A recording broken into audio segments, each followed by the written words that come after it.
Սերմնացանի առակը։ Ահա մի սերմնացան ելավ սերմանելու, և երբ նա սերմանում էր, մի մաս սերմ ընկավ ճանապարհի եզերքին,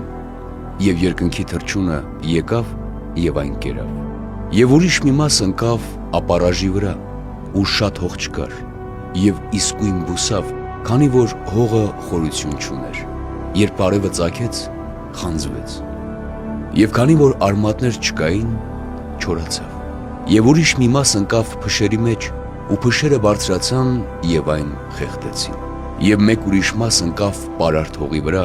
և պտուղ տվեց, կար որ մեկին 100, և կար ու մեկին 60, և կար ու մեկին 30։ Իսկ առակն այս է նշանակում. սերմն Աստծու խոսքն է,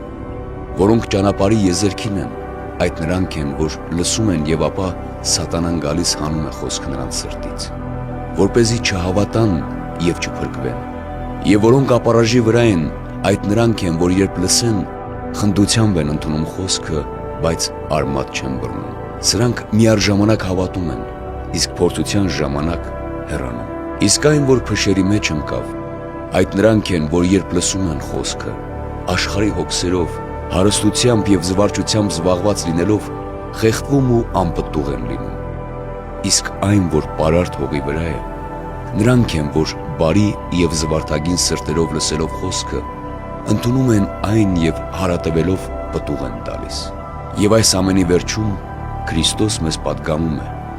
ով լսելու ականջ ունի, թող լսի։